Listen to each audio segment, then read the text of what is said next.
बोला जिंदगी जिंदा दिली का नाम है, मुर्दा दिल क्या खाक जिया करते हैं। और वो कहते हैं कि यदि महानता प्राप्त करनी है तो कभी भी किसी की अनुमति नहीं मांगी जाती, केवल अपनी दिशा में सार्थक प्रयास किया जाता है। नमस्कार प्यारे बच्चों, देखो आज की छोटी सी अपडेट है। अभी सभी बच्चे लगभग HSSC का जो हमारा अभी हाल ही में जो CET का एग्ज़ाम हुआ था, तो सभी परिणाम का इंतज़ार कर रहे हैं कब तक इसका रिजल्ट आएगा। चूँकि कहा गया है कि भाई आपका जो CET का जो रिजल्ट है बहुत जल्दी डिक्लेयर होने वाला है। अगस्त वीक जो हमारा अगस्त महीना है, इसके लास्ट वीक में लगभग संभवतः 30 तारीख को, 29 या 30 तारीख को आपका जो रिजल्ट घोषित होगा। लेकिन उससे पहले और भी पॉजिटिव जो फॉर्मेलिटीज़ हैं वो पहले क्या क्या कंडीशन है उनके बाद ही आपका जो रिजल्ट है वो घोषित होगा। और रिजल्ट आने के तुरंत बाद में आपका जो HSSC D ग्रुप का नया CET का नोटिफिकेशन आएगा। लगभग 10 से 12 हज़ार पदों पर आपका D ग्रुप का एग्ज़ाम होना है। और तुरंत प्रभाव से आपका जो हरियाणा पुलिस का है नोटिफिकेशन आएगा। ठीक है, नई वैकेंसीज आएंगी, हरियाणा पुलिस सब इंस्पेक्टर की भी वैकेंसीज आएंगी। तो थोड़ा सा लगातार सभी बच्चे हो या हमारे जैसे अध्यापक हों, तो बुद्धिजीवी जितने भी हैं वो कयास लगा रहे हैं कि भाई इनमें संभवतः कैसा नॉर्मलाइजेशन होगा, किस शिफ्ट के कितने अंक बढ़ेंगे या किसके घटेंगे। तो इस तरह की बहुत सी बातें लगातार हम सुनने में आ रही हैं कि भाई किसी शिफ्ट के नंबर घटेंगे, किसी के बढ़ेंगे। तो इस पर हम थोड़ी सी पॉजिटिव डिस्कस करेंगे। देखो सबसे पहले जो है, जब आपका एग्ज़ाम हुआ था तो जाहिर सी बात है कि कुछ एक ऐसे क्वेश्चन हर एग्जाम में होते हैं, हर एग्जाम में ही ऐसे होता है कि 2 से 3 क्वेश्चन NCERT कुछ और कंसिडर करती है, HSSC के आंसर की कुछ और उसको कंसिडर करती है। तो कहीं न कहीं बच्चों से फिर वो ऑब्जेक्शन मांगे जाते हैं, भाई ऐसे कितने ऑब्जेक्शनेबल क्वेश्चन हैं, 2 या 3 क्वेश्चन हैं, 4 हैं, किसी शिफ्ट में 1 है, किसी में 3 है, किसी में। अब वो कितने सही हैं, क्योंकि हमारा तो काम है हम ऑब्जेक्शन लगाएंगे। अब वो HSSC आयोग किसको कंसिडर करता है, ठीक है। तो मैंने पहले भी बताया था आपको कि कुछ एक आध क्वेश्चन तो ऐसे होते हैं जो ऑल ओवर सबको उसके नंबर मिलते हैं, क्योंकि वो क्वेश्चन गलत होते हैं। कुछ 2 से 3 क्वेश्चन शिफ्ट में ऐसे होते हैं कि ऑप्शन बी सही है लेकिन उसमें आंसर की में सी मेंशन किया गया है, तो उसको जो जिस कैंडिडेट का बी जो रियल आंसर वास्तविक आंसर होता है, तो कैंडिडेट को बेनिफिट होता है, किसी को 1 नंबर का, किसी को 2 नंबर का। तो सबसे पहले तो आपकी जो है रिवाइज आंसर की आएगा। भाई जब हमने ऑब्जेक्शन लगाया है तो रिवाइज तो होना है, तो सबसे पहला जो काम है वो आपका रिवाइज आंसर की का है। ठीक है, एक बात, जब तक रिवाइज आंसर की नहीं आएगी तब तक तो पता ही नहीं लगेगा कि वास्तविक किसका कितना स्कोर है। उसके बाद में फिर अगले जब हम चरण में बढ़ते हैं तो सबसे पहले क्या होगा कि आपका एक करेक्शन पोर्टल है, क्योंकि सभी को पता है करेक्शन पोर्टल अनिवार्य है। ये माननीय चेयरमैन साहब ने कहा है कि बहुत जल्दी आपका करेक्शन पोर्टल खुलने वाला है। करेक्शन पोर्टल का मतलब ये है कि उस समय बहुत से ऐसे बच्चे हैं जिन्होंने आनंद फानंद में, जल्दबाजी में जो कैटेगरी की सर्टिफिकेट है उनको अपलोड नहीं किया था, उन्होंने जर्नल में फॉर्म भरा था। तो ये पहले भी बताया गया था कि भाई आपका रिजल्ट आने से पहले पहले जब आपकी 10 गुना की कंडीशन होगी तो उससे पहले पहले आपका करेक्शन पोर्टल खोला जाएगा, ताकि वो बच्चे अपने कैटेगरी का फ़ायदा उठा सकें। ठीक है, उसके बाद जब हम बात करते हैं करेक्शन पोर्टल के बाद में जब हम बात करते हैं तो अब बात आती है हमारी नॉर्मलाइजेशन की। अब नॉर्मलाइजेशन जो होता है, जो नॉर्मलाइजेशन क्या होता है,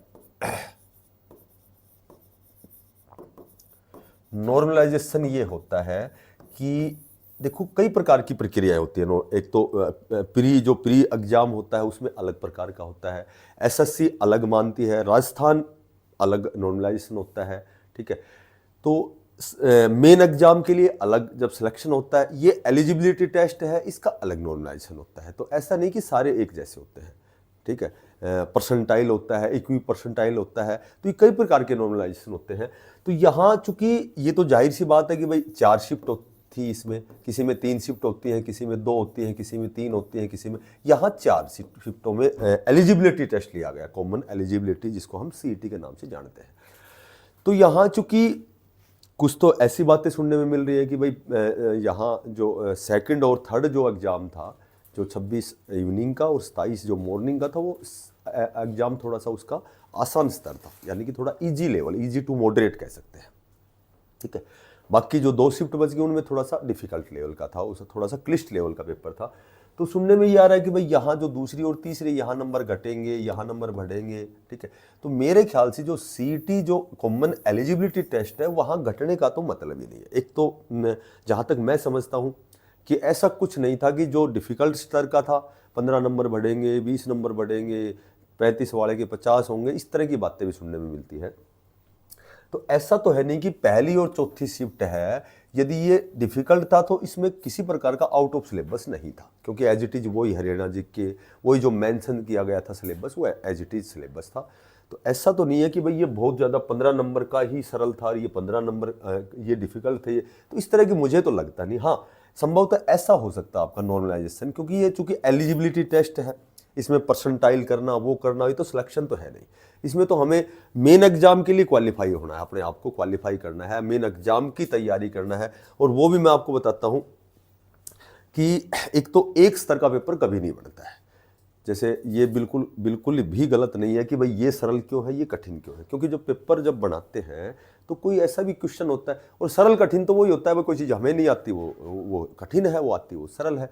तो सबके लिए स्तर बराबर नहीं होता है। बहुत अच्छे लेवल के बच्चे होते हैं, उनके लिए चौथी शिफ्ट भी आसान है। यहाँ भी उन्होंने स्कोर किया है, पहली में भी स्कोर किया है। हालांकि जहाँ तक मैं समझता हूँ कि थोड़ा सा डिफिकल्ट लेवल फर्स्ट मान सकते हैं, क्योंकि इन तीनों को तो पता लग गया कि लेवल पेपर में 15 नंबर की हिंदी में किस लेवल का है, मैथ, रीजनिंग, हिंदी, ठीक है। तो इनको थोड़ा सा बेनिफिट होना चाहिए, क्योंकि बेनिफिट तो जाहिर सी बात है, जब यहाँ पेपर देखते हैं तो इनके पास तो कम से कम इतना तो इतने घंटे तो मिल रहे हैं कि उनको पता लग गया कि भाई किस लिए। और एक दो क्वेश्चन तो रिपीट भी होते हैं, उनकी तो पुनरावृत्ति भी होती है, ये भी कन्फर्म है। यहाँ चौथी शिफ्ट में शायद 2 क्वेश्चन तो इन तीनों में से वो रिपीटेशन भी है, मेरे ख्याल 2 क्वेश्चन जहाँ तक मैंने देखे थे।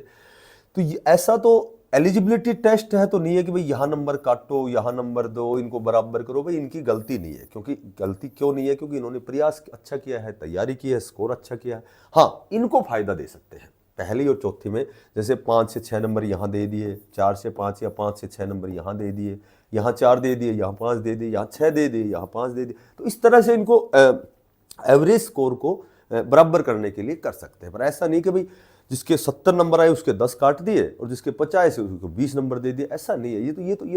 ये तो जाति होगी एक प्रकार से, क्योंकि इन्होंने स्कोर किया है तो इन्होंने प्रयास अच्छा किया है, इन्होंने अपना 100% दिया है, किसी ने 90% दिया है, ठीक है। एक और होता है नॉर्मलाइजेशन में परसेंटाइल होता है, उस पर एक स्पेशल वीडियो बनाऊंगा मैं।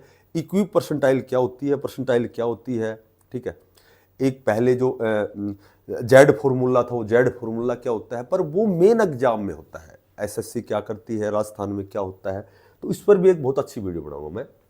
बाकी यहाँ मेरे ख्याल से घबराने की जरूरत नहीं है कि भाई हमारे 80 नंबर हैं तो 8 कट गए, हमारे 70 हैं तो 10 कट गए, हम तो 60 पे आ गए, हमारे 45 नंबर हैं तो हमारे 7 कट के हम क्वालिफाई नहीं करेंगे। तो ऐसा मेरे ख्याल से एलिजिबिलिटी में ऐसा नहीं होता और होना भी नहीं चाहिए, क्योंकि इनका स्कोर अच्छा है तो इनको मिलना चाहिए। यहाँ नंबर दे दो, क्योंकि यहाँ अगर थोड़ा सा आउट ऑफ सिलेबस नहीं है, क्योंकि थोड़ा सा लेंथी क्वेश्चन है 5-7 क्वेश्चन, तो 5-7 नंबर का फायदा दे सकते हैं, क्योंकि लेंथी क्वेश्चन में थोड़ा सा समय कम बचता है। अच्छा, इन सब के बाद में रिवाइज आंसर की, करेक्शन पोर्टल, नॉर्मलाइजेशन के बाद में फिर आपका आएगा रिजल्ट घोषित होगा, ठीक है। रिजल्ट आने के बाद में फिर तुरंत प्रभाव से आपकी HSSC डी ग्रुप की भर्ती आएगी। अपने आप को प्रिपेयर करें, बहुत जल्दी आपका नोटिफिकेशन आएगा। ये जो फॉर्मेलिटीज़ हैं, जो भी बेसिक फॉर्मेलिटीज़ हैं, रिवाइज आंसर की, करेक्शन पोर्टल, नॉर्मलाइजेशन, उसके बाद जो आपका वास्तविक स्कोर है, उसके बाद में आपकी जो 10 गुना की जो सी ग्रुप की जो आपकी वैकेंसी आएंगी, आपको नॉमिनेट किया जाएगा, आपको एग्ज़ाम देना है। हालांकि वो एग्ज़ाम बहुत ही अच्छे लेवल का एग्ज़ाम होना है, क्योंकि किसी में 500 वैकेंसीज आएंगी, 10 गुना का मतलब 5000 बच्चे होंगे, तो 5000 बच्चे वो आपके सारे लेवल बराबर होगा उनका, क्योंकि 10 गुना में 9 गुना काटने के लिए वो बच्चे बराबर के होंगे। उसमें जो अपना जितना परसेंट तैयारी में बढ़ाएगा, कोई 100% देगा अपना, कोई 80% देगा, वो कितना परसेंट देता है उस हिसाब से वो 9 गुना कटेंगे।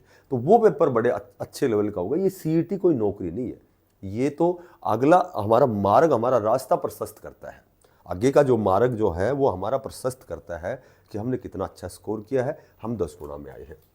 उसके बाद आपकी डी ग्रुप की भर्ती आनी है। डी ग्रुप के बाद में आपकी जो सबसे पहली सी ग्रुप की भर्ती आएगी वो हरियाणा पुलिस और SI सब इंस्पेक्टर की जो भर्ती आएगी, ठीक है। तो इसमें मैंने पहले भी आपको बताया था कि ये जो हरियाणा पुलिस और सब इंस्पेक्टर है, ये उस अधिसूचना में इनको इंक्लूड नहीं किया गया कि भी 10 गुना, क्योंकि इसमें बहुत सी फॉर्मेलिटीज़ पूरी करनी है, रेस, हाइट, चेस्ट, ठीक है। उसके बाद में आपको रेस बहुत अच्छे लेवल की होती है, गर्मी का महीने में भागना बड़ा आसान नहीं होता है। उसके बाद में फिर जो टॉप स्कोरर है बच्चे, संभवतः उन 10 गुना की लिस्ट में आपको एग्जाम दिलाया जाएगा। तो जहां तक मैं समझता हूं, हरियाणा पुलिस जिड्डी के लिए मुश्किल से यदि जनरल 50 वाला है तो मैक्सिमम से मैक्सिमम 2-3 नंबर 52-53 नंबर वाला है उसको फिजिकल के लिए, यानी 15 से 20 गुना बच्चों को कॉलिंग की जाएगी।